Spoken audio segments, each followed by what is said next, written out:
A walk among the stars, the monsters, the paranormal, and supernatural.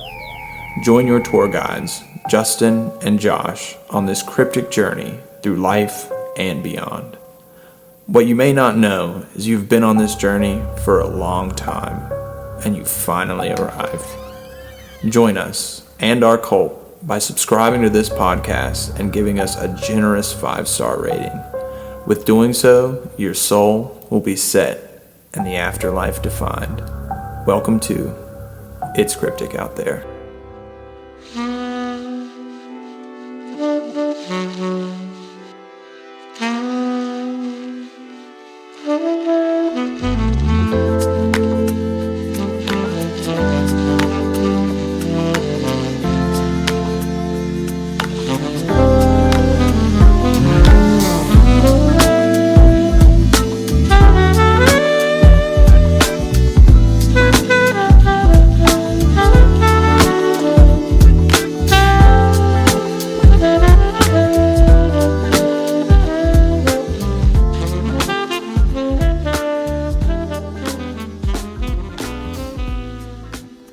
Welcome everybody to another episode of It's Cryptic Out There podcast. I am your host Justin, alongside my co-host Josh. What's up? How's it going? I have no name. No name? Nothing. Nothing. It's been a wild week. Yeah. It's been the wildest week for this podcast. I'd say one of the wildest week for me personally. Oh yeah, that's true. You know? Yeah. This has been crazy. This is the first time Justin and I, we have so much to talk about, and we haven't even really talked about it. So this is... Why don't you, Elaborate? Yeah. Oh, geez. Well, I guess it all started episode 33 when I first came on the podcast. Do you want me to go back that far and start? Probably not. I guess it started Monday, right? Is that when the LA Times dropped? Sunday night. Sunday night, yeah, around 9 o'clock. Mm-hmm. LA Times drop got mentioned, which was really, really cool, especially for small town podcasts. That is true. I think Justin and I have talked about a lot on this podcast, like how much it means to us to be from Giles County and how it's really molded who we are, and even in Appalachia to embrace that. So everyone who watches, sincerely from the bottom of our hearts, like thank you so much. Yeah. For how cool this is and awesome, and how much I love like to be part of this and to see success come from it. The LA Times, the Richmond interview and everything. None of that would be possible, if you guys wouldn't have helped us spread the word. Absolutely, yeah. This Austin Lee Edwards story has really, it's just getting crazier and crazier. Yeah. And now we're connected. We are connected. They're deeply connected, and in an emotional way too. I mean, Justin and I have been able to speak to the victim, and really express our thoughts to her. Become friends, really. Yeah, become friends, I'd say. Yeah. Which, thank you. Yes. Think you're so strong and brave and courageous, and honestly, like, to do what you did is just so admirable. Right.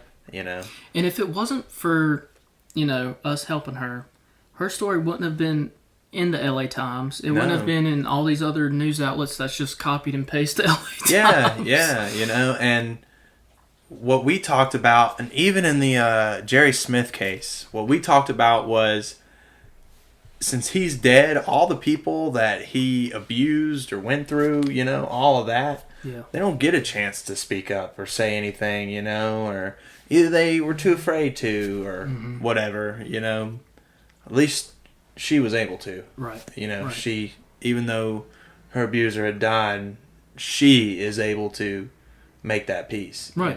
Closure. And, closure. 100%. So thanks everybody for tuning in and listening.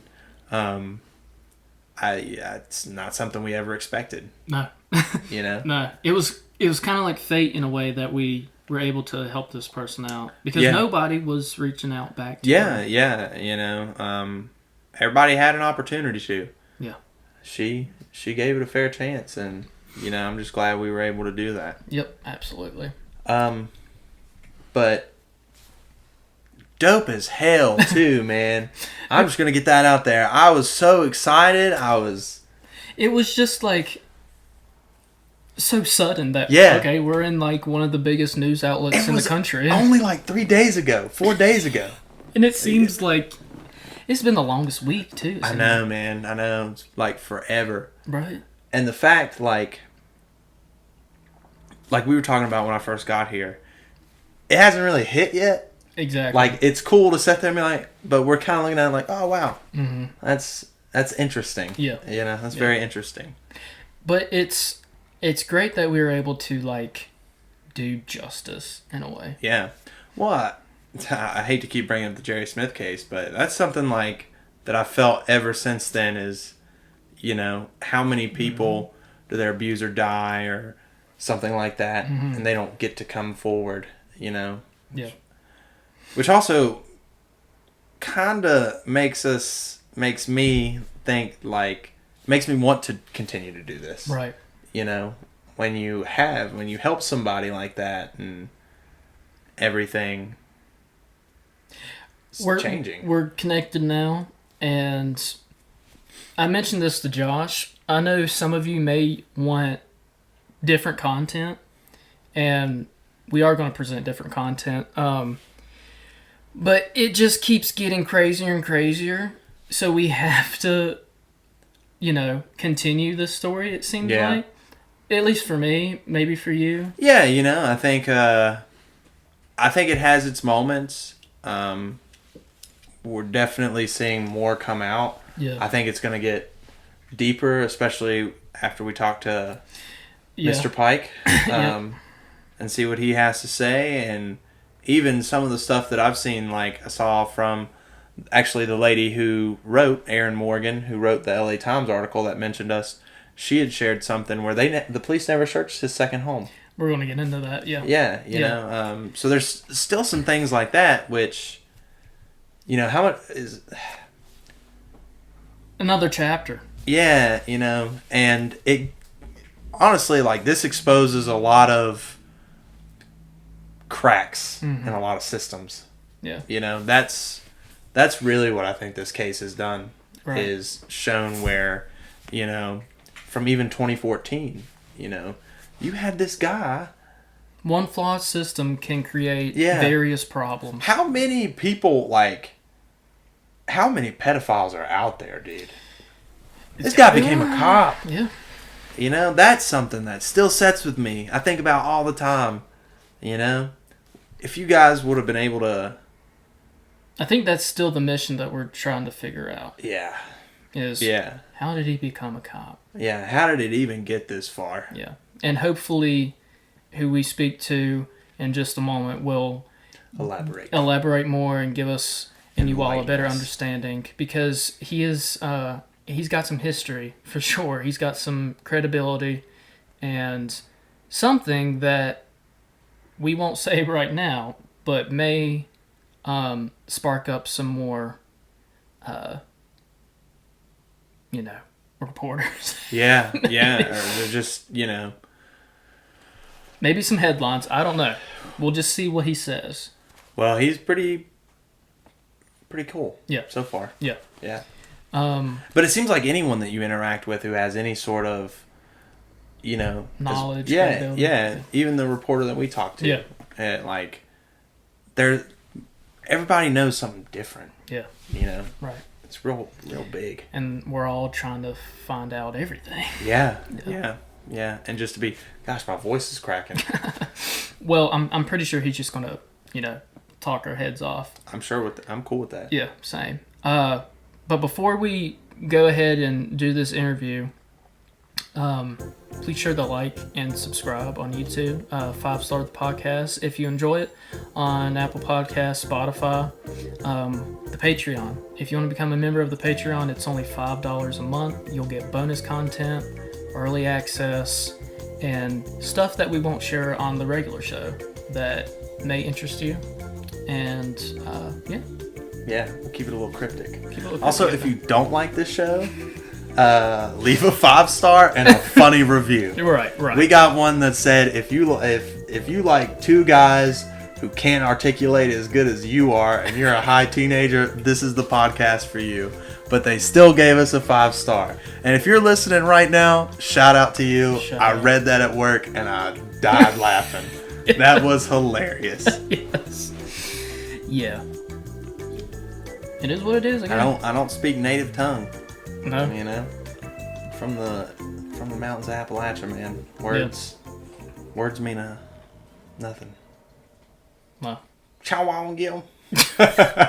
whatever that meant. Sorry. All right. Well, let's get in touch with Pike and stay tuned for that.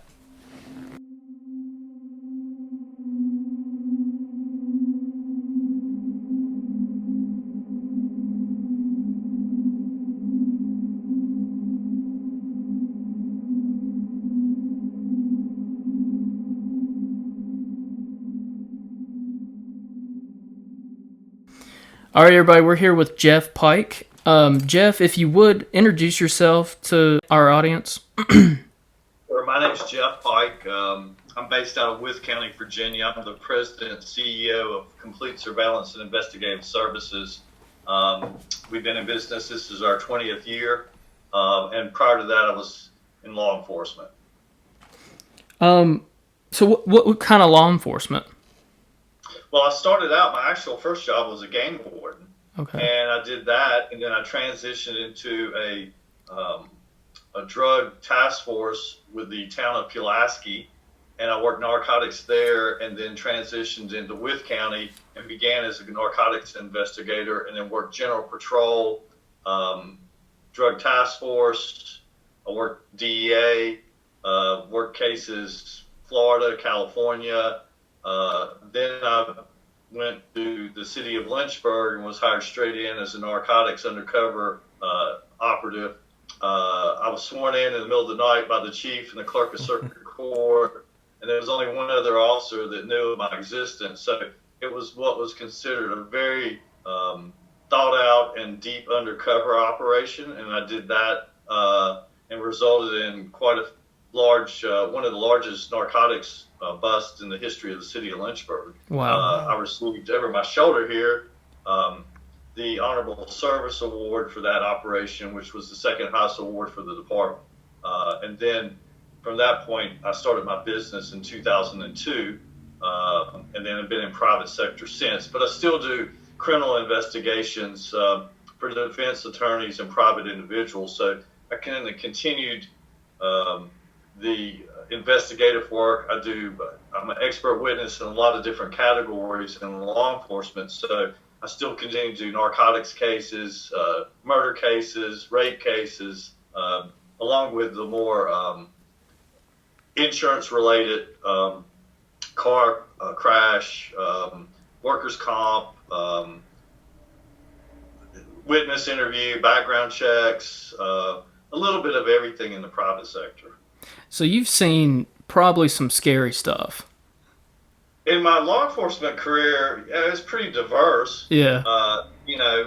What I do now is not extremely exciting. I mean, some cases are more interesting than others or more challenging than others. But I always say, go into a drug neighborhood to buy crack by yourself. That's, gets a little scary. Oh, yeah. And I've done a lot of undercover buys, 100 plus buys on my own. I had teams sometimes involved, and sometimes it was a lot more people involved, but not many people can say that they've done one-on-one drug buys or self-initiated drug buys where, I may go into a bar or go into a bad neighborhood or go to places and hang out and develop leads into drug traffickers and then facilitate those buys on myself. Right. What made you get into law enforcement? Why did it interest you? Well, my father started as a police officer when I was 6 months old. So me and my brother, who just retired as chief of the Capitol Police, we grew up in it, and in an era that you could not replicate today, in that, you know, the first time I went in a jail, I was probably 7 years old. Wow. You know, and then my father became a sheriff, and it was kind of like Mayberry, but not quite as bland. Yeah. So me and my brother, you know, we were with my father if he pulled over a car. I mean, it's things you couldn't do today. You know, my dad would be in trouble for child endangerment, but it was a different era. Yeah. You know, you're talking about the 70s and 80s. So, you know, me and my brother went to crime scenes. You know, it wasn't like we were collecting evidence, but we were there. Yeah. You know, and we did some mundane things, like if they were searching, you know, the counties used to run the jail. If they were doing search of jail cells, me and my brother would help out. Or if they were feeding prisoners, you know, we would hand out the trays. If the old-timey dispatchers, if they needed a bathroom break, you know, as teenagers, we could dispatch for a little bit. Again, you're not talking about a metro area.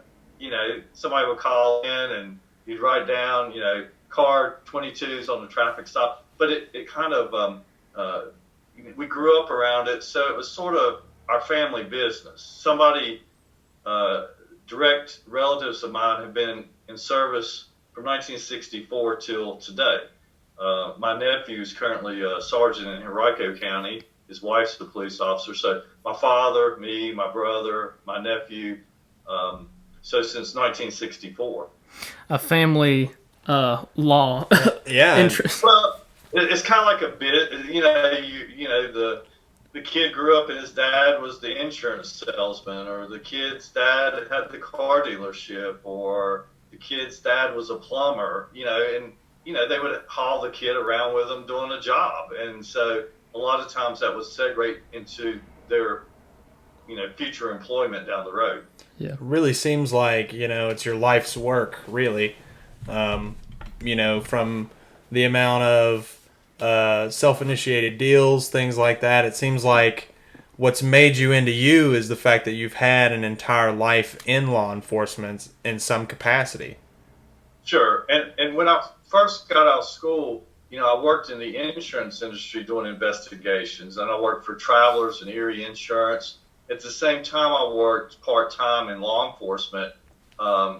So literally since I've been 20 years old, you know, I'm 58, 38 years of some type of involvement, either in law enforcement directly or private sector. Again, in my private sector, you know, I do drug cases, I interview people, you know, I testify in court. You know, this past year, I've had 4 jury trials. I had a murder, abduction, 2 drug cases, and then this month I've got another drug case that I've been involved with.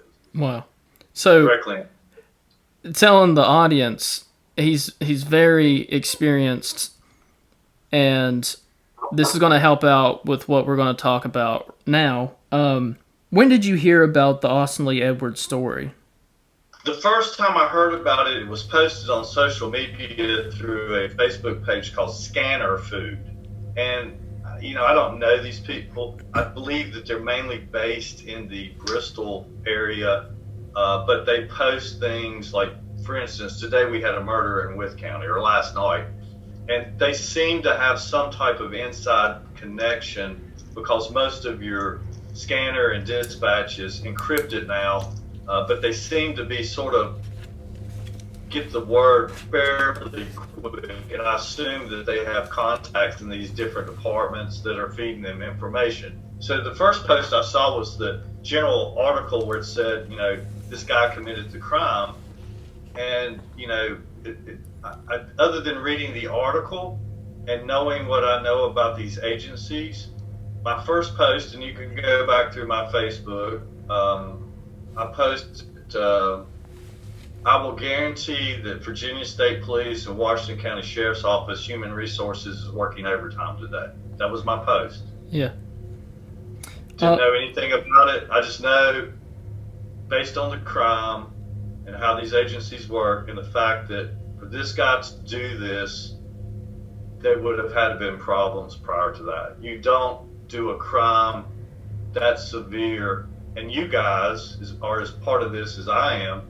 All these investigative agencies, guess who gets what, 4,000 messages?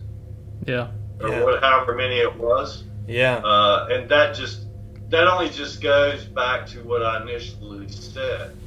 And what you know and what I know is only the tip of the iceberg. I will guarantee you there's a lot more out there that will come out, and there's probably a lot that will be covered up, and there's probably a lot that you'll never know of, especially because of the platform he was using to communicate with tends itself to being anonymous. Right. So this is kind of like a personal interest for you?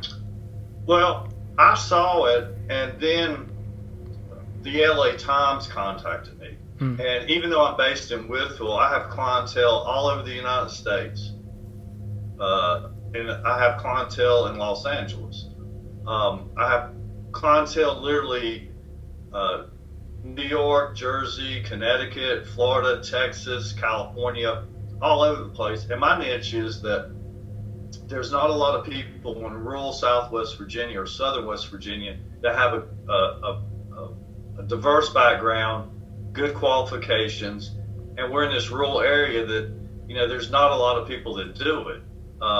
So I'm kind of the guy that's in the right spot with the right background, and there's not a lot of other people that are out there doing that.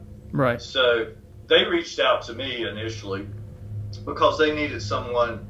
The reporters I dealt with, Aaron and Summer in D.C., and the people in Los Angeles, not only with the LA Times, I dealt with the Southern California News Group, which is a conglomerate of about 15 newspapers, CBS News, ABC News. I just don't have anybody in Southwest Virginia. So I was the guy that you could call and say, where's Saltville, Virginia?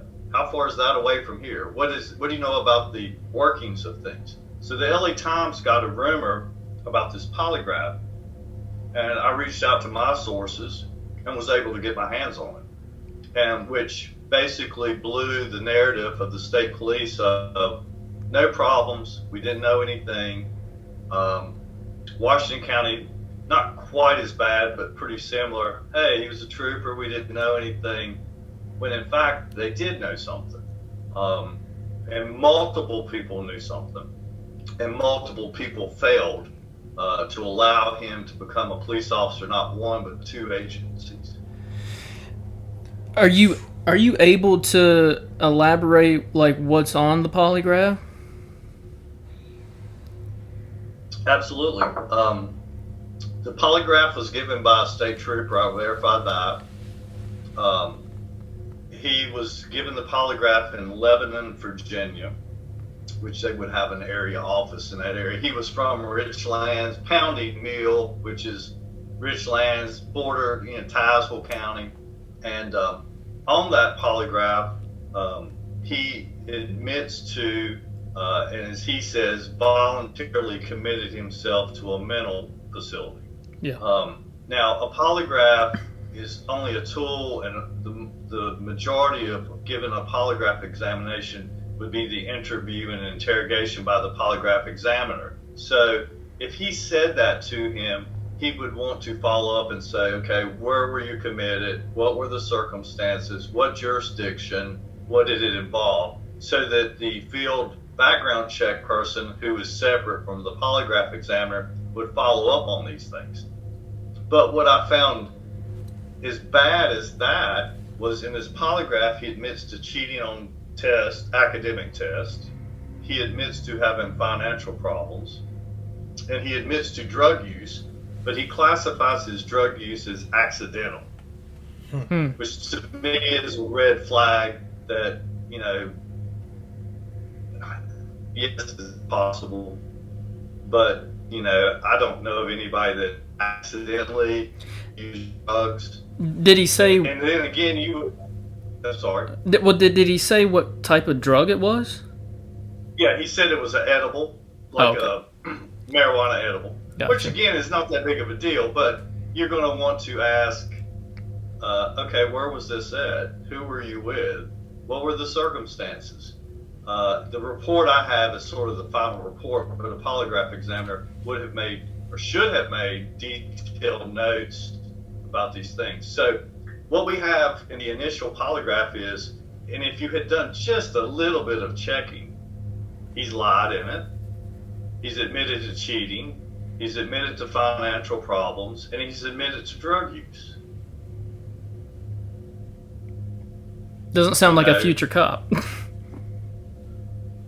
Again, I've been asked that question. I don't know of any new hire that would have been employed given just that unless he had some inside pull. Now, I have not been able to, I have not seen any evidence of that. But I have seen people in the past that have kind of sketchy things go on, and they were hired because their dad knew somebody, their grandpa was this, or, their uncle was the senator. You know what I'm saying? I'm just using examples of somebody had some inside pull. Yeah. Do you have a question? Yeah, just so far, wow. Yeah. That's all I It got. only gets worse. Now you got to realize, so the story comes out, the state police has this narrative of, oh, we don't know anything. There was never a problem. Washington County's like, we did a background check. He's good to go. He's a state trooper. And then it starts to unravel with his polygraph. And then it gets, the more people dig, then you have this crazy search by Washington County in another jurisdiction that was totally handled. I don't care who they put out there to explain that search. I can tell you how it should have been handled, and it wasn't the way they handled it of sending 2 deputies in the night to take out bags of who knows what, and then go back the next day with a search warrant. I was going to ask you that too. They were not on duty. Is that correct? Well, I don't know if they were on duty or not, but we know that 2 deputies went there because apparently some neighbors witnessed it and videotaped it. And of course, they're claiming that they went to because they were worried about victims or some other crime going on. Now, if you know anything about geographically the region, if these deputies left Washington County, say Abington, where the sheriff's office is, it would have took them 30, 40 minutes to get there. So had I been the sheriff or in charge or whatever and got notice, hey, your guy just killed some people out in California, this, that, whatever, you're legitimately worried about a victim in this house or a dead body or something, you would have called the town of Saltville. They have police. You would have called Smith County. They got police. A town of Saltville police officer could have probably been there in under 5 minutes, if that. You would have entered the house and cleared it, searched it. This is a small house. It would have took you maybe 2 minutes, 3 minutes tops. You would have come out, secured the scene. I would have gotten hold of some feds. They're based out of Abington. There's a federal courthouse there. FBI, ATF, DEA, somebody, because this evidence is going to have to go back to California. Secured the scene. Took you 30 minutes to write a search warrant. Go back with a search warrant. Collect the evidence, maybe that's pertinent to the scene, from an independent source, not Washington County, not your buddy who's the sheriff next door county. None of that. You got a fed there. Collected any evidence. And then if there's police equipment there, sure, collect it, but inventory it. We took some uniforms. We took his police car. We took this, what? You'd probably want to write a report. We're missing his gun. Is there anything? Is his badge missing? Is his credentials missing? Is there anything missing? And documented it that way. And, you're being impartial. You're handling a crime scene correctly. To come up with this, we were worried about something, but we go in the night and we take who knows what out of there. And then we go back with a search warrant. Do you have a theory on what they might have taken out? I have no idea, but given this guy's history and some of the stuff you guys uncovered, I would be afraid to imagine.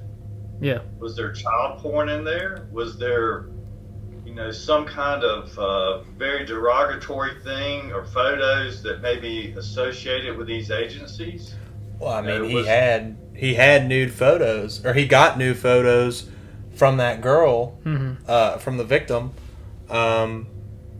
and either, I guess, she would have sent it through whatever they were using. Skype. Yeah, so either those photos, if he never would have deleted them, he could have saved them. And, I mean, there are people who get busted with hard drives full of child pornography. Yeah. Well, I mean, think about this. If the sheriff's office went in there and there was some very derogatory photo, say, and I don't know this, I'm just saying, say he's in a uniform doing something perverted. What do you think happened to that picture? Yeah. Well, I was going to ask. We don't know. Yeah. But you would want to make sure that nobody questions it. Yeah. I was going to ask, when they do all this, do they really know everything that had happened? You said they called and said, hey, your guy just killed these people, and then they go do this. Do they really know at this point that he had the child pornography and stuff like that? Or is this just like, Well, I don't think at that point they knew. I think they knew they had a deputy that killed some people and was involved in a shootout with the cops and all that. Go ahead. Sorry. It just makes me wonder if this is we need to cover this up because this guy was a pervert and blah, blah, blah, or is this just police acting in Is there more bad apples? Yeah, is there more bad apples there? Is that a department of bad apples to act in a way, like you just said, that's not the appropriate way to handle things? And at this point, all they knew is that their guy killed some people somewhere else. I think it's more simplistic than that. I think that he had only been employed with them a short amount of time, and I think there may have been an initial mindset that let's get in here, remove any traces that he's associated with us, and you got to realize, all the sheriffs have to run for election next November. Yeah, and I think that you would not be very intelligent to think that you were going to get away with it, especially when my sources tell me that the firearm used had Washington County Sheriff's Office stamped on the slide. I don't know that 100%. Yeah. I can just tell you, people are telling me that, and that's how quickly they knew that he was associated with law enforcement in Virginia. To know it that quick. Another thing that I talked to some of the other media people about, when you carry off duty, it's normal policy to carry your badge and credentials. I haven't heard anybody mention where his badge and credentials are at. So, if he had his badge and credentials and his gun's marked in some obvious way, then the first cops are going to say, shit, this guy's a cop. Yeah. And that's the first thing I can imagine myself on the scene of this going, the hell is going on? This guy's a cop. Here's his badge and credentials if he had them with him. So I think initially they wanted to distance themselves from it. And then I think the state police, again, wanted to, he was fine, no problems, and it's not our problem. So they want to soften the impact of this. And unfortunately, the saying is the cover-up is worse than the crime, and this is a very hideous crime, and it's hard for me to say that, but think about it.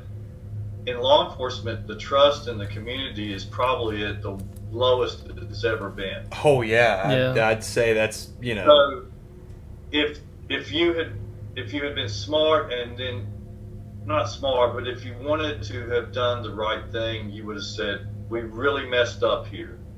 We're going to get to the bottom of this. We messed up. The public is much more forgiving of a mistake when you admit to it. They're less forgiving of deceit. And finding out more stuff. Exactly. So when you lie about something, and it starts to come out, the public's trust in you it's only emboldened to think less of you than if you would say, if Josh were to say, I made this big ass mistake and it's terrible, and you're like, Josh, we'll figure it out, we'll get to the bottom of it. But if Josh makes that mistake and then lies about it to Justin, then Justin's going to go, what's going on with Josh? Yeah. I find it very ironic, for the police in this situation. When you watch Cops or anything like that and someone runs away and they're like, why are you running? Why are you running?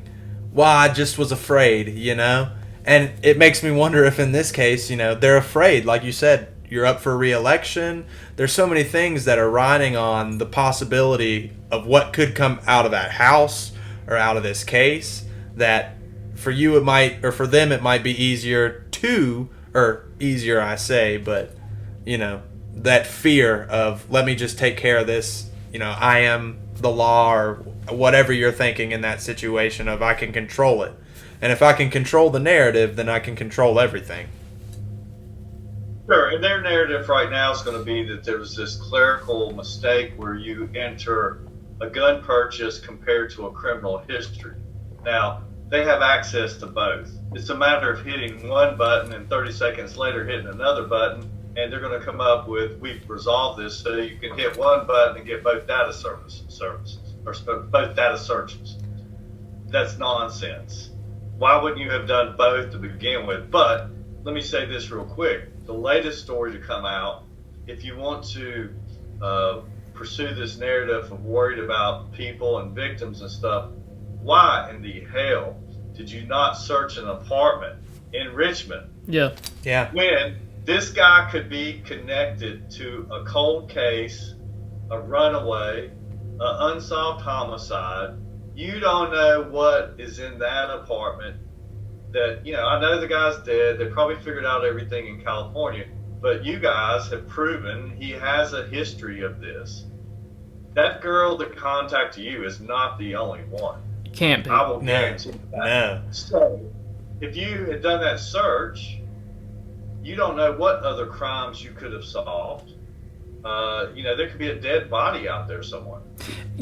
Correct me if I'm wrong, but in the article, for the listeners and viewers, we're talking about an article came out where the police never searched Austin's apartment, not his house, but his apartment that he was living in. I think in the article it said something about once it's evicted that all evidence can be destroyed. Sure, the landowners could do whatever they want to with the contents. And again, the evidence collection aspect of things are totally ruined when you have somebody monkeying around with whatever the contents of the house is. Yeah. So he lived there. We did some address history checking. He was there for at least a year, maybe a year and a half. What I assume he did was he got the apartment when he went into the State Police Academy, and he lived there when he was off from the academy. And he was transitioning to purchase the house in Saltville. I talked to some real estate people here just this past week, and they described that he had bought that residence sight unseen and only had a few kind of bizarre questions about the basement, how dark the basement is, and if he could tint the windows of the house, and just some odd type questions that you normally wouldn't associate with purchasing a home. Yeah. I mean, at this point, he's been this predator for years now, up to buying this home. I bet, just my personal speculation is that I bet he was getting to that next step of possibly kidnapping somebody or something like that, especially when you're asking these questions, And sure, if it's far away and it's away from everybody and, it's no thing, like, it just leads you in that direction, Yeah. And I'm really glad you've brought up a lot of this stuff. I meant to say that earlier, because for I mean, me and Justin, and then I guarantee a lot of the people at home, they don't know the inside processes of what it takes to hire a police officer or a state trooper. You know, that narrative that you're talking about, it is bullshit to say, oh, it's like a gun purchase. Well, that's just you trying to fool the public who don't have the knowledge to know any better. And it would never have made any difference, because I have the letter from the Colonel of State Police where he explains to media outlets the process. And he goes through that, you know, you have the initial application, you do an interview, physical agility, you do a mental evaluation, and then you have a polygraph guy, then you have a field investigator, and according to the letter from the Colonel of the State Police, it was then scrutinized by 4 levels of supervision. So you start asking the question, does the polygraph guy really be deemed to do any more polygraphs? Mm-hmm. Yeah. The background check guy really need to be doing any more background checks? Do these levels of supervision need to be, you know, doing what they did? And I can look at, and I have the application to the Washington County Sheriff's Office, it's a joke. Mm. It's a joke. They allowed him to use his father and best friend as 2 of his 3 references. Wow.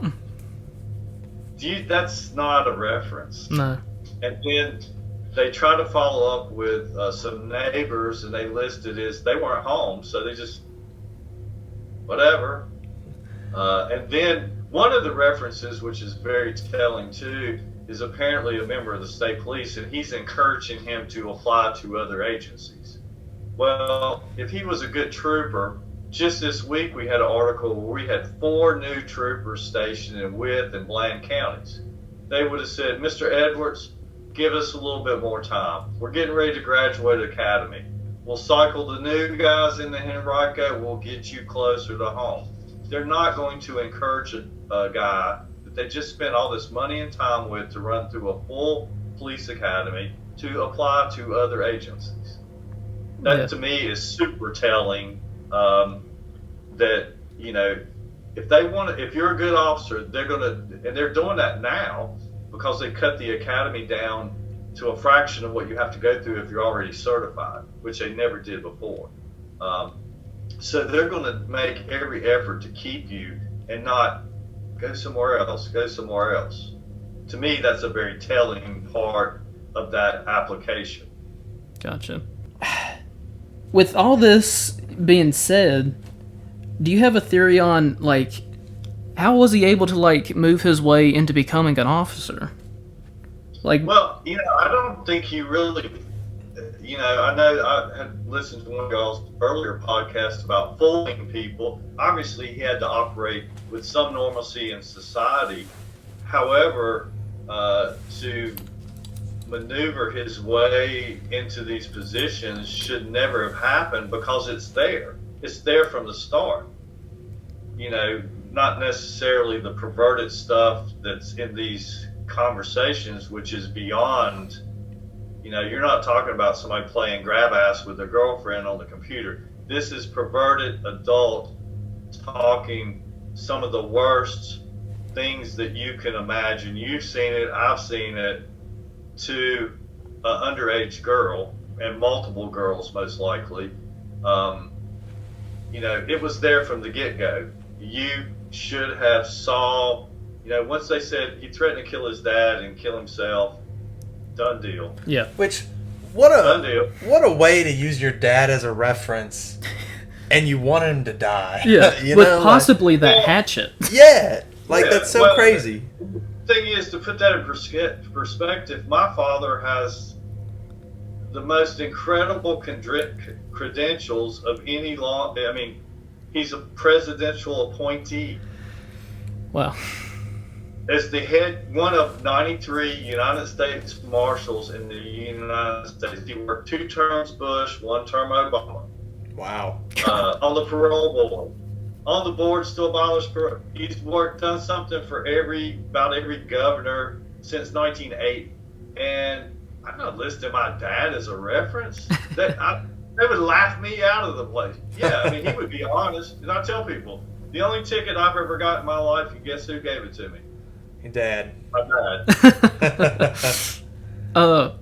That's how you know law enforcement. Driving a motorcycle without a license when I was 16. Nice. That's how you know you've been born in law enforcement, you know? Yeah. You know, it's good to me, just because I'm the sheriff, you're no better than anybody else. And that's an honest story, true. Right. That's cool. I don't know if the ABC8 News mentioned it, but we addressed it. There was a comment on a very popular YouTuber's video where she talked about the case.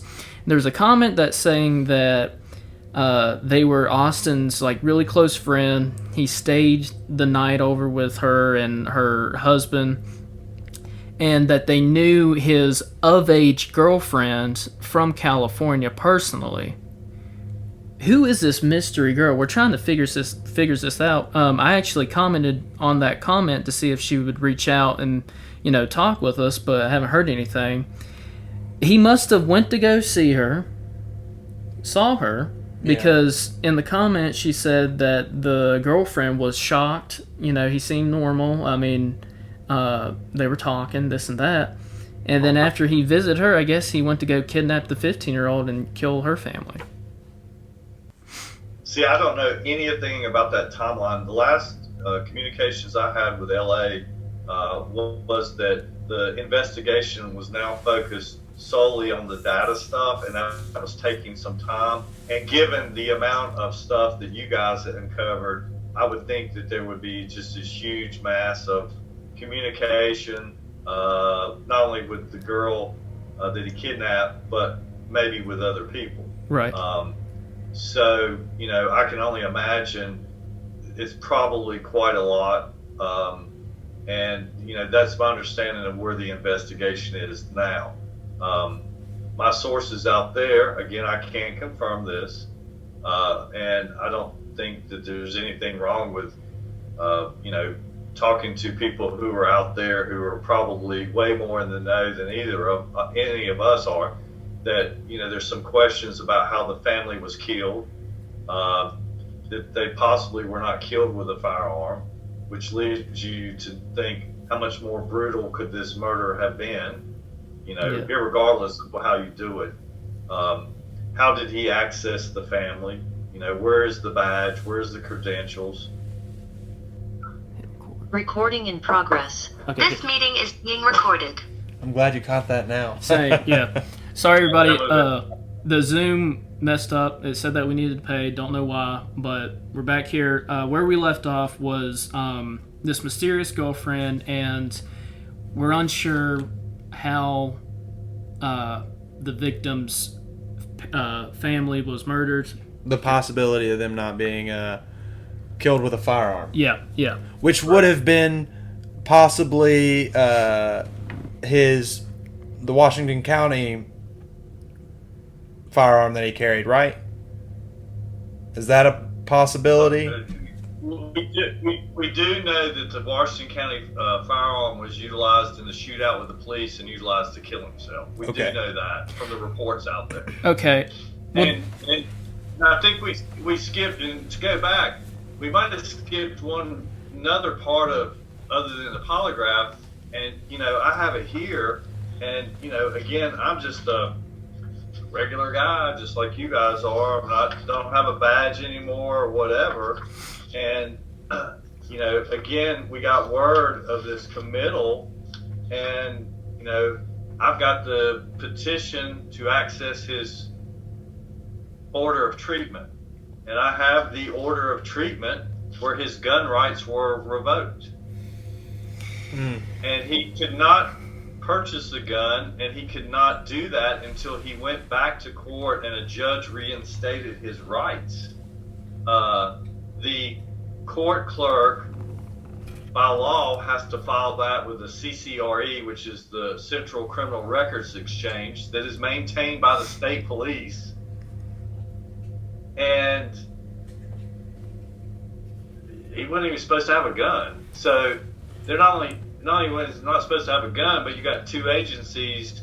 I know the state police give them three. They give them like an AR, a shotgun, and their pistol. And Washington County's probably giving him a shotgun and a pistol and probably an AR too. You know, I don't know what they give out, but they probably, he at least has access to a pistol with high capacity magazines multiple magazines, all the ammo he wants.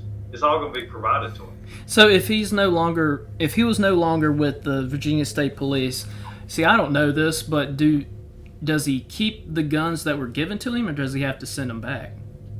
No. He's issued firearms, and then he would turn all his equipment back into the state police. Gotcha. Okay. So he's going to be issued a vehicle, uniforms, gun belt, pepper spray, handcuffs, all his equipment, rain gear, shoes, hat,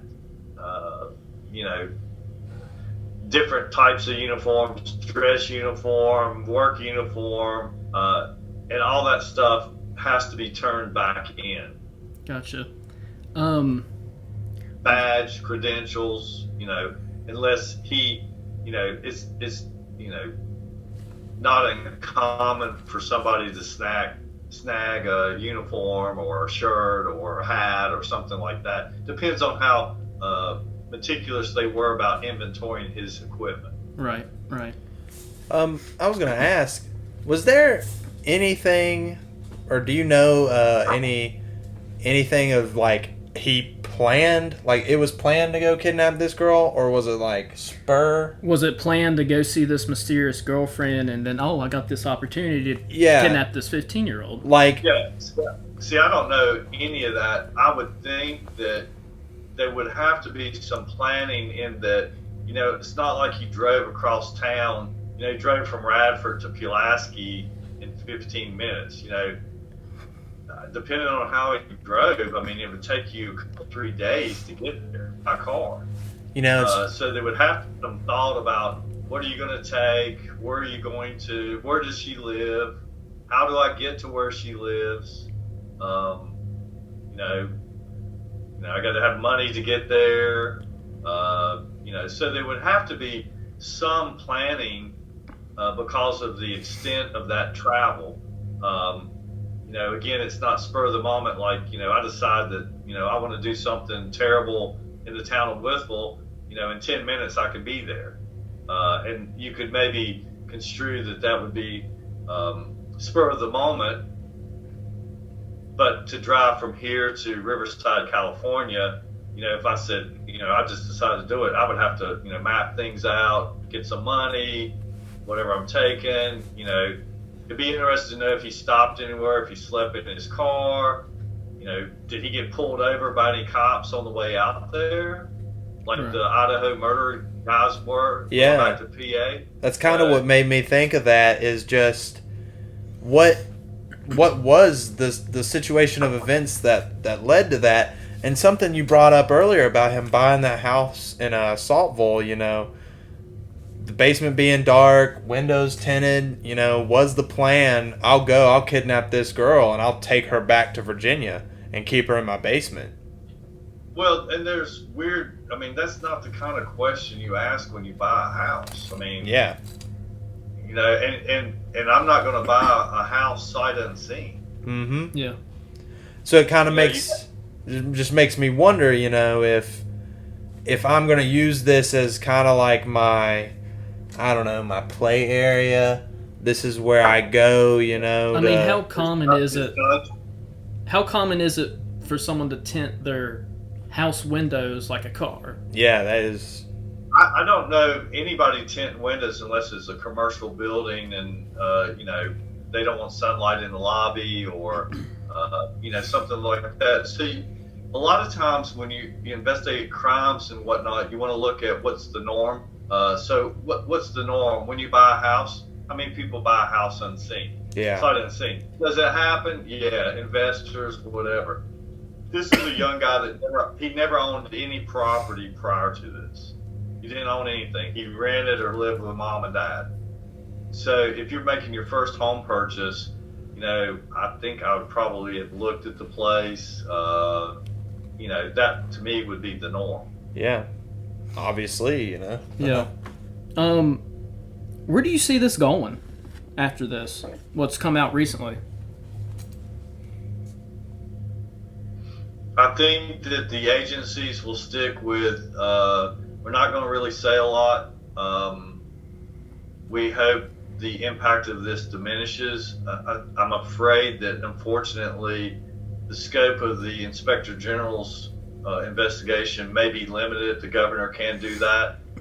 I was somewhat troubled by the last statement that I saw the governor make, in that he was questioned about it again, and his statement was like, this happened in 2016. We got to go back that far and figure out what's going on. And I think that that's somewhat misleading, in that this guy was a trooper a year ago. He was a trooper up until when? August? You know, he was committed these murders. I mean, this isn't, 7 years ago. Sure, did some of this start 7 years ago? But to me, that kind of lent itself into, well, this happened way back, and we got to go way back there to figure it out, instead of getting to the points of what were the failures, who's responsible for those failures, and again, saying, we made some huge mistakes here, and we're going to fix it. And it's not this, you hit one F key and you get this search, and if we hit S key or whatever, I've got the letter here, I'd have to go back and look. Yeah, is that a mistake? That's one of the least mistakes that occurred in this. Probably that would be like saying you sent the email to the wrong address, that's the least mistake possible here. I just think that there's a lot of failures. This last search of this apartment, I think that's a huge, huge mistake of possibly uncovering other crimes.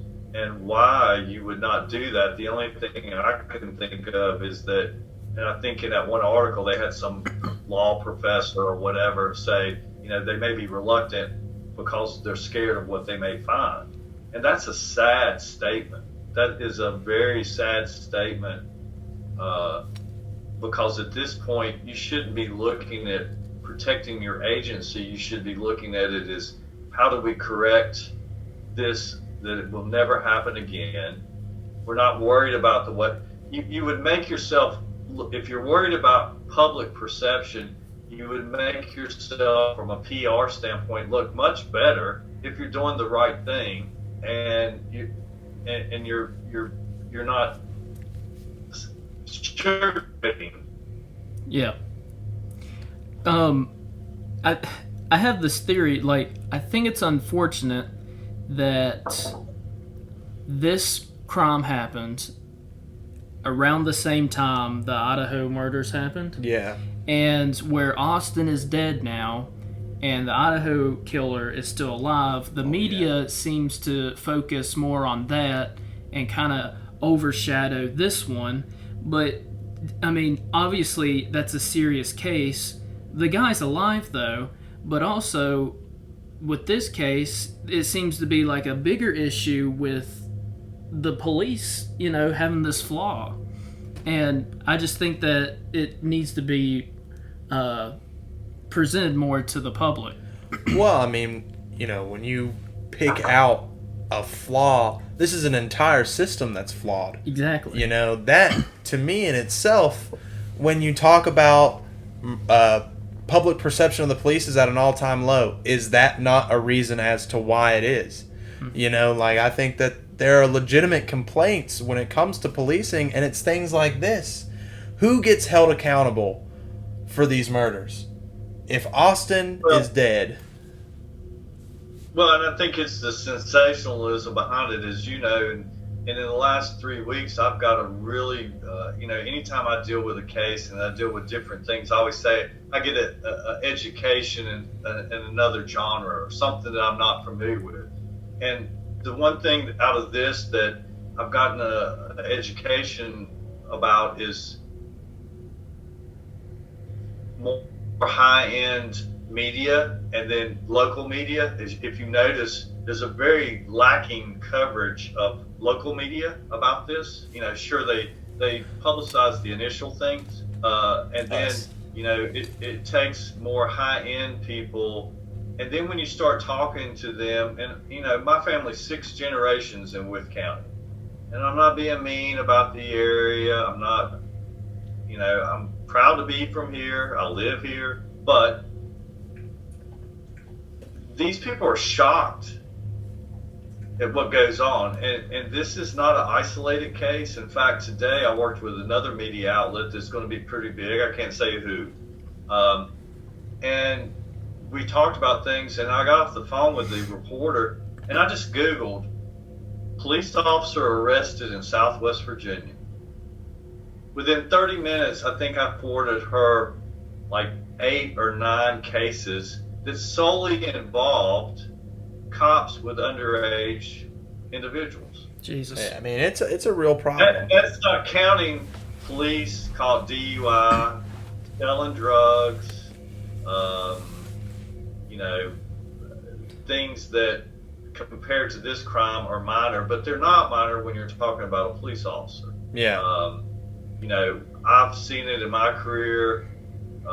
You know, cops sleeping on duty, hooking up with girls on duty, hooking up with informants. You know, I didn't even address that in the things that occur. Embezzling, you know, just recently had a Radford, I think he was a captain. He resigns within just a day. Next day, he's charged with some type of inappropriate communications with a minor. Yeah. You know Yeah. Which is so interesting because I feel like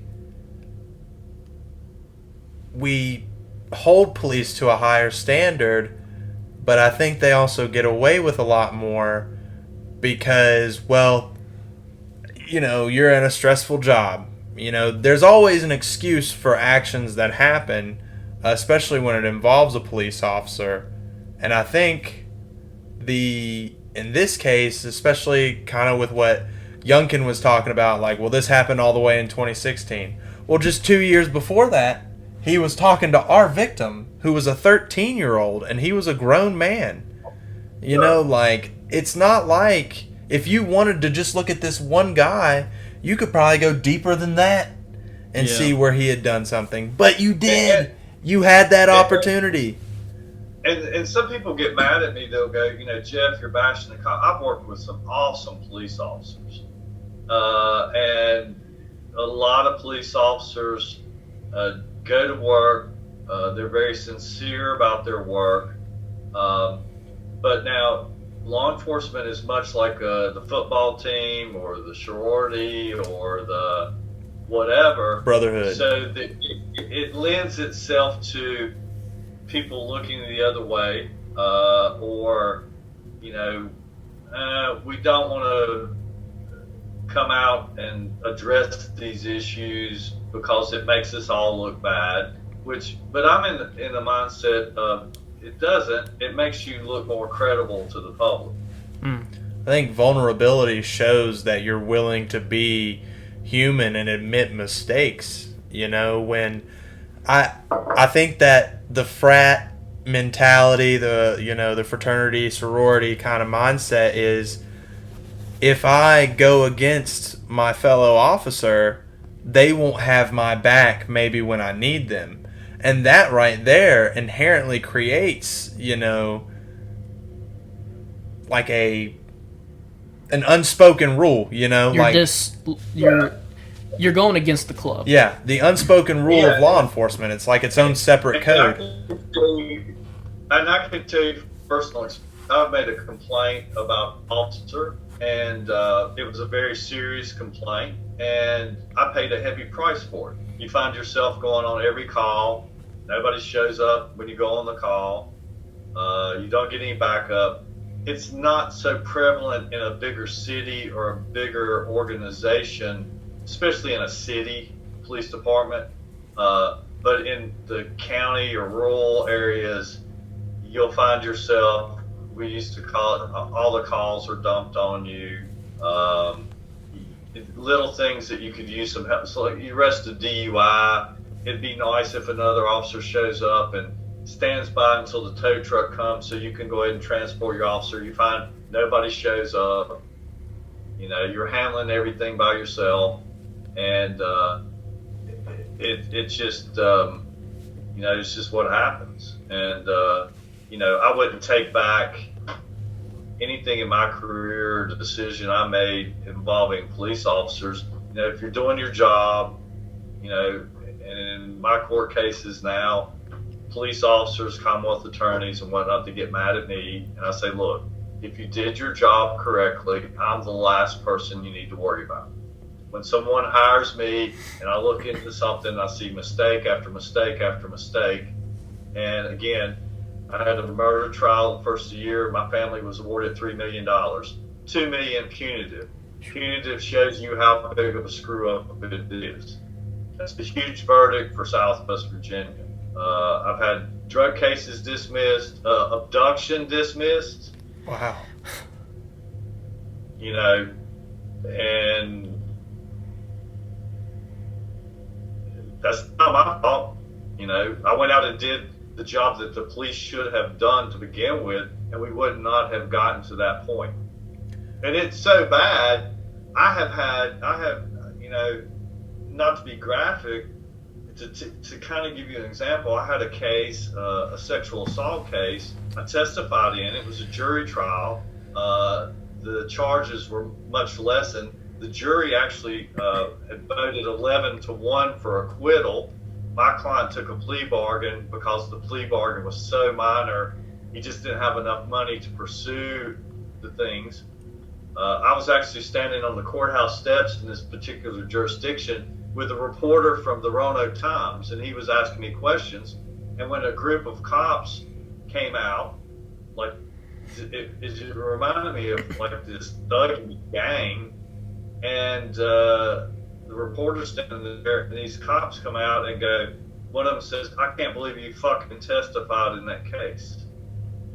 I told the reporter, I said, that's what you need to be reporting on there. And he was shocked. And I responded back to him. I said, if you had done your fucking job, you wouldn't have to fucking worry about it. Sorry to be graphic, that's what I said to him. But that kind of gives you an idea of to the lengths that some of these people will do or be like if you oppose them or ask them questions. What do you think that needs to be corrected? Like better examinations of an individual? No, I think everything's in place. I think you just do your job. Yeah. You know, if that guy had done his job, he would have never been a police officer. Yeah. If the background check guy had done his job, it would have never got any further. If the 4 chains of command with the state police, if somebody had looked at this, it wouldn't have happened. If somebody had bothered to get the records from the courthouse and saw he wasn't even supposed to have a gun, it wouldn't have happened. If somebody had, all you had done was call the dispatch and said, has there been any calls for service to any residence this guy lives in? Dispatch would have said, oh yeah, we had a domestic. He was transported with a TDO, or emergency custody order. Never would have happened. Yeah. What are they doing? Like that. You can go on and on about what was in place. I think they're just rubber stamping, and you know, again, you have. Here's the question: does the polygraph guy need to be doing any more polygraphs? I don't think so. Yeah, like what's the repercussions of all this? Are they going to have any repercussions? Well, that's the sad thing is that if you notice in most all these cases, the officers are allowed to resign 5 minutes before they get charged. Yeah. Or they're allowed to resign in some of these minor things that I've seen over the years. They're allowed to resign and then they go to another department. Oh yeah, man. That happens. Yeah. That only happens in law enforcement. That happens in the educational. It happens in the medical. You know, people don't want the publicity, so you know the teachers, it gets in trouble. They go somewhere else and start teaching, and there's no publicity. Yeah. You know, my personal opinion, like, I think it's very naive to think that anything could exist without some sort of peacekeeping measure, you know? And like you said, I think a lot of the things for the police are in place. They could get paid a little better, trained a little better. I think things like that. But when we did the interview with Richmond, all you hear is one bad apple spoils the bunch. But, Sure. For me, it's like I think you have a bunch of bad apples and they're ruining your good ones. If you are doing what you're doing and you haven't been a police officer in a long time, you're still making more of an impact than what they are, because you have a true, or at least from my perception, you have a true love for justice, what really is the right thing. And well, the thing I'll say about myself, and just like you guys, we're not controlled by these people. I don't depend on them for job. They don't affect my business. Sure, they may say, don't use Jeff Pike. They're not going to affect my business. I don't need them for a recommendation. Most of these people, they have some kind of control over. Do you want to get transferred to the middle of nowhere for your next job? Do you want to be passed over for a promotion? Do you want to get dinged on your next evaluation, which influences your pay raises? So, people like you guys and me, we're not controlled by these people to where we can be much more honest about things than the people in these agencies. Yeah. There's a lot of good people. The reason I got the Polygraph, there's good people that knew this was wrong and they wanted it out there. Yeah. But they couldn't do it for fear of repercussions. So, good cops get punished. That's how it goes, and it's so sad to see. It's so sad because now there's 3 people dead in California because of the negligence of other traumatic victims. Oh yeah, Well, and here's the saddest thing that I've seen in some of the comments and things are that, well, he would have done it anyway. Or they did the best they could. Or the girl must have had something to do with it too. Well, he wouldn't have had that superiority if they made that case. Yeah. He was a cop. He had superiority. Yeah. He would have had easy access to stuff.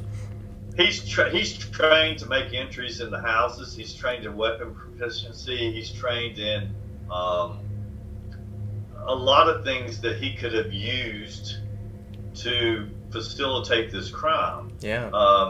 And again, you can what if it to death, but the odds of him committing this crime, I think, in my opinion, would be greatly lessened if he had never been a police officer. I agree. Yeah. He was having financial trouble if he never became a police officer. Would have been more likely. Yeah. He never would have been able to have access to the things that he had. Sure. But he wouldn't have had the gun out there, and if he did indeed use his badge and credentials, he wouldn't have had that. Think about it. If he did use his badge and credentials, but he didn't have that, would that family have let him into the door? Yeah. Would they have called the police and said, "There's some, creepy dude out here in the yard. We don't know who he is." And he could have used any of that stuff to give him that slight advantage. That all you need is that slight advantage over people to perpetrate a crime. And you can go through the history of criminals, serial killer. And this guy, by killing 3 people, he's on the cusp of being defined as a serial killer or a mass killer. I think the definitions are they've lowered it, 3 people, 4 people, whatever. Mm-hmm. But you think about the history of notorious criminals, take Ted Bundy. He walked around with a crutch and a cast, and, he approached girls saying, "Help me carry my books." And, a lot of people don't realize the brutality. I've read all this stuff about the different ones. He basically got you to the back of the car and had a crowbar and cranked you over the head and then did what he did, whether you were alive or dead. The BTK killer, he was like a compliance agent for code enforcement of that area. He used that as his advantage to get in touch with people and access their house or whatever. I think he was a dog catcher maybe too. Yeah, I'm actually listening to that audiobook, Confessions of a Serial Killer, the BTK guy. Yeah, it's pretty gross. But they all had some edge. You know, like I think it was John Wayne Gacy. He would say, you know, let me show you this magic trick. Let me put you in handcuffs. Yeah. That one little edge to surprise somebody is all it takes. So, did the edge that Edwards have, did he utilize his police equipment, credentials, who knows what he used to give him that advantage over his victims? Right. Well, we are just podcasters, but we are grateful that we were able to find this victim and get all that information out of his history. I don't know what else we could do to help, but we would help whatever whatever we could. I mean, it's such a insane thing. I mean, you know, it's just surreal to think that this happened, you know, and how many people did he interact with as a police officer? You know, how many people did he arrest or pull over or give a ticket to? And I brought up on one of the podcasts, how many people was he pulled over and then had his phone out talking to some underage girl? You know, because like we said, there's no way that he was talking to this 15-year-old when he had this mysterious girlfriend in California. Well, I'll put it even worse than that. How many people did he see some good-looking chick going down the street go, I'm going to pull her over? Yeah. How many times did he say something inappropriate to somebody on a traffic stop or some kind of interaction with the public? I don't know. But you got to think that his history would lend itself that he would be a likely candidate to do something inappropriately on duty. So, you know, it's one of those things where you'll never know that unless there's some subpoena power, there's a civil case, and, you know, there's some things that, you know, if these agencies are smart, they would cooperate with people. But I fear that things have probably, well, I won't say that. I would hope they would do the right thing. And not do anything to cover up anything any more than it seems like has happened already. Right. But what I was getting at, it's just sad that regular people like us are figuring out, you know, the hidden criminal activity, and then people having to go to private detectives, private investigators to figure it out. I mean, it's like we were talking about, like there's no control. Like there's no real red tape that you have to follow for these processes whenever you kind of just throw your fishing line out there and see what will bite, you know? Yeah. You don't have to go through that.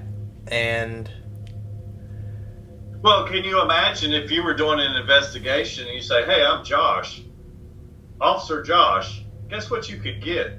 Yeah. Way more. Oh, yeah. Oh, yeah. You know, but the normal person, Well, when you're a predator like that, like you said, you're going to use whatever advantage you can. I wouldn't be surprised if he was on Omegle or whatever talking to people, especially after becoming a police officer and being like, oh, well, I am an officer, and if you get caught talking to me, I'll just say that I was doing this, and you'll get in a lot of trouble, and, you know, just however he could spin it into making it that advantage over, you know, if you're a 13-year-old, you're not going to know any better. Right. Yeah, I'm going to tell mom and dad, or, you know, and another thing that's part of law enforcement is that a lot of people don't talk about is that, you know, from a perception in the public, you know, when you put on a uniform, people look at you much differently than if Oh, you're yeah. in street clothes. And I used to always say that, you know, you'll have girls look at you differently, and you can, you know, police officers have used that to their advantage for romantic reasons or whatever you want, however you want to call it. But, you know, if I'm in street clothes and I go out in public, it's one thing. You're in a uniform, and, you know, some people find that attractive. Some police officers can use that to dominate people. And so how you address that, you can twist that around to where it's inappropriate. Different levels of inappropriateness. So, you know, I'm sure that he probably learned very quickly, you know, one minute I'm a goofy kid talking about Roman noodles. Next thing you know, I got a shiny badge and a uniform. You know, my perception to members of the opposite sex is much different. He definitely used that for his advantage. Jeff, we're going to let you go. Is there anything that you want to say before we let you go? Well, I think that, you know, you guys are doing a great service to the community, and that, you know, it exposes, again, I don't think you guys or myself are, you know, police bashers or whatever. No. We're just stating the obvious, and I don't think any good police officer would want this to be a norm. They would want to see things, and that's been expressed to me by other law enforcement officers. They would want to see this resolved and never happen again. But I think that sometimes when you delve into these subjects, you have to be brutally honest, and sometimes that's not a very pretty thing to see or talk about. And again, it's not that we're armchair quarterbacking. You know, from my experience of knowing how things should be done, there's nothing about Monday morning quarterbacking about this. This is just stating the obvious. Right. And, you know, I hope that if there are any other victims with y'all's multiple social media platforms, that they would come forward.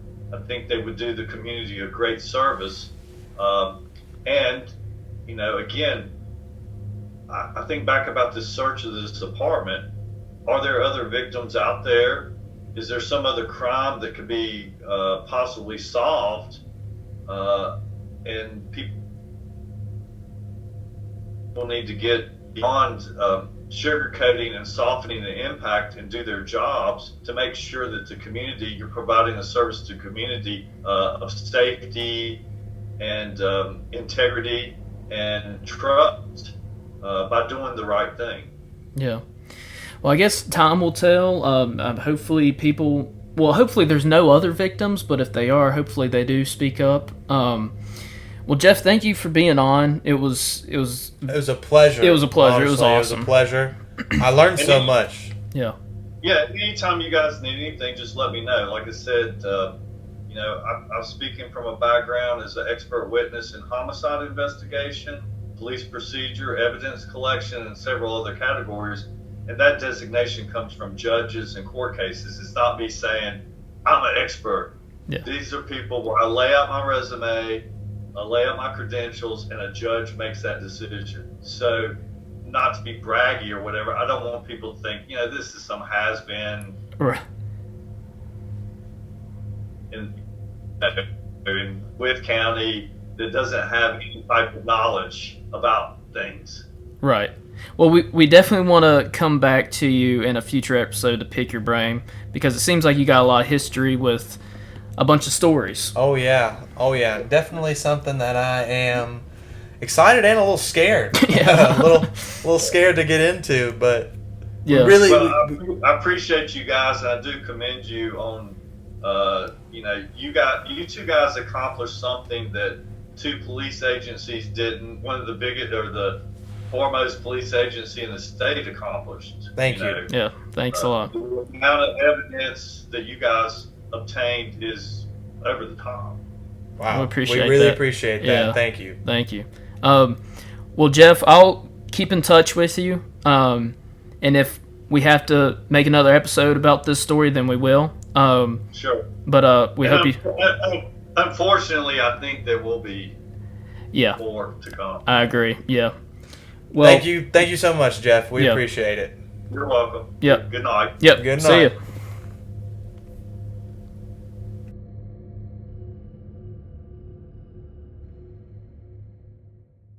All right, everybody, we're back from the Jeff Pike interview. Wild stuff. Learned a lot. Learned a ton. Yes. Learned a ton. This guy's fascinating. Yeah. Fascinating. Yeah.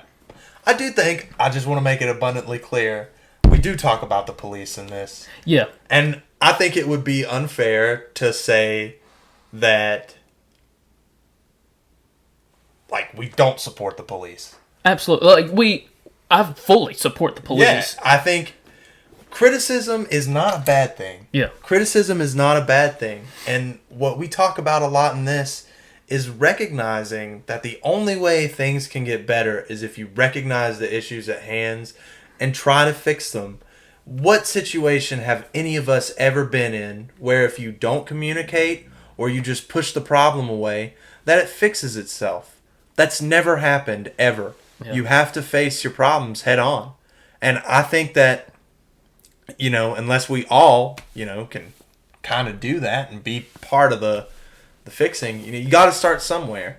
And if it starts with the polygraph person, or it starts with a background check person, or it starts with literally anybody, then you're working towards fixing a problem. But this is a big issue, and it will remain an issue unless something happens. If this gets swept under the rug, we're only creating more opportunities for something terrible like this to happen. Like, we're rooting for the police to, you know, own up to it and fix whatever was wrong. Vulnerability. Yeah. You know, we're all human and mistakes can happen.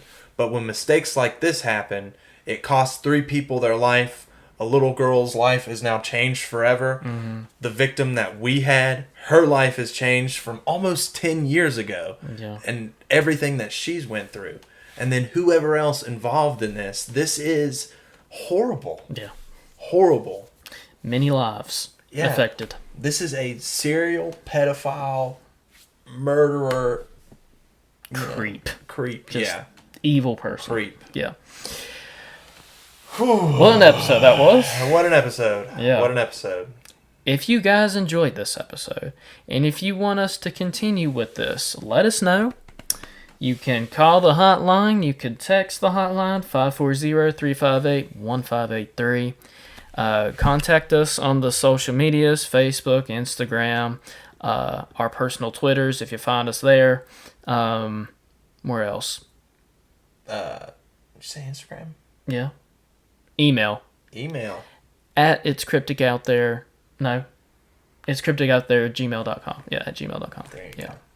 The ats. Yeah, Instagram. I know. Yeah. Also, anybody interested in hoodies?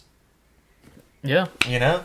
We're thinking about it. Like, if people are interested and you want it, like, we'll have to have more than just, like, 2 people. Right. You know, because we're thinking of ways that we can make it happen. We need like a variety pack. Yeah, make it easier on everybody this time, but actually get, like, it would not take so long or just however we can do it. Yeah. So if we could get, like, some good interest in there, that'd be awesome. Absolutely. And if you guys want to support the show, we also have the Patreon, like we said at the beginning of the episode. It's only $5 a month. You get bonus content, you get early access to stuff, and you get stuff that you won't see on the regular show that might be very, very interesting. We got several new stuff on the Patreon right now pertaining to this story that you might be interested in, including the full conversations between the victim and Austin Lee Edwards. Yeah, the whole conversation. Yeah, if you want to read that. If you want to read that. If you want to go through and, get sick. Honestly, I could understand if you are intrigued by what he says, because to me, and I've told Justin this, is that this is, you look at the murder and just that side, like, you're seeing a really vulnerable, and some of the, I mean, there's just this sexual garbage nonsense that's always being talked, but through that, you can see the little vulnerability that he lays out to this 13-year-old girl. She was 12, though. At that time. At the time. 12. Yeah. Sick. Ugh. Just sick. But also, I know I said it at the beginning of the show, but thanks everybody for tuning in. Yeah. The LA Times, like Justin and I just still can't believe it. Everybody's like cheering us on. I'm just like, I'm just being calm right now because I don't know how to take it in. Yeah. It'll happen in a month. I'll be like, holy shit. Definitely crazy. And then just, our interview. ABC 8 News. Yeah, ABC 8 News. Like, that is crazy, And really happy to do what we do, guys. Yeah, absolutely. We just don't, shoot the shit and laugh about it. And we're not, Yeah. We're not just for the potheads out there. There's jokes out. I mean, we are, but also yeah. Not just them. From the comment that we got. Yeah. But like seriously though, we try and do good. There's definitely we're friends and we like to joke around and everything, and we really want to try to do the victims justice whenever we do these things. Yeah. So if we're ever making fun of anybody, we're making fun of the piece of shit who caused all this who stuff. Did this, or making fun of ourselves. Yeah, that's true. Because that's true. I can't read. Colonial. Yeah. Yeah. And sometimes I just don't know what's going on. Yeah. I just, and I'm scared. I get scared. Yeah. Sit here and I'm like, oh my gosh, now I gotta think about all this terrible stuff on my drive home. Let me remind you, Josh. I just put on some music and just kind of be like, la la la. All right. I'm not thinking about this. Yeah. All right. Well, thank you all for listening and watching. There will be, different episodes coming out. It won't just be. To end it, so I was gonna... Right. You juke me up. So there'll be, people who are fed up with the story. We get it. We'll add more content.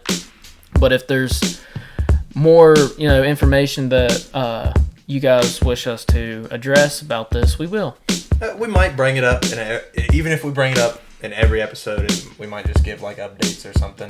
Yeah. Of what's going on, but at some point updates stop and all that. So yeah. We'll leave it alone for now unless something happens. Right. We have some really cool opportunities coming up. Yeah, that's true. Or some possibilities of what we could get into. Yep. And some really cool stories. Absolutely. To give to you guys. Absolutely. Yes. Josh, you're here as always. Always, and I appreciate baby. that. Always, baby. See, I didn't say it the way I usually do. Yeah, I finally made it. Yeah, you're always here. I'm always here. You're always here. Except for the times I get kidnapped by feral people. Yeah, and succubus. Yeah. Yeah. If you want to go back 30 episodes. Yeah. And relive that. All right, everybody. Lastly, watch your back. It's cryptic out there.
Show.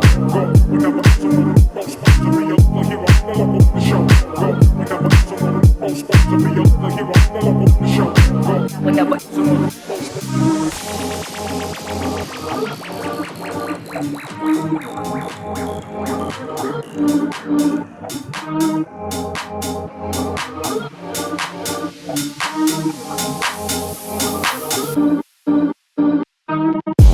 they're loco with the show. Go whenever it's a motor, phone to be a hero, they're loco with the show. Go whenever it's a motor, phone to be a hero, they're loco with the show. Go whenever it's a motor, phone to be a hero, they're loco with the show. Go whenever it's a motor, phone to be a hero, they're loco with the show. Go whenever it's a motor, phone to be a hero, they're loco with the show. Go whenever it's a motor, phone to be a hero, they're loco with the show. Go whenever it's a motor, phone to be a hero, they're loco with the show. Go whenever it's a motor, phone to be a hero, they're loco. Whenever it's a motor, phone to be a hero, they're loco with the show. Go whenever it's a motor, phone to be a hero, they're loco with the show. Go whenever it's a motor, phone to be a hero, they're loco with the show. Go whenever it's a motor,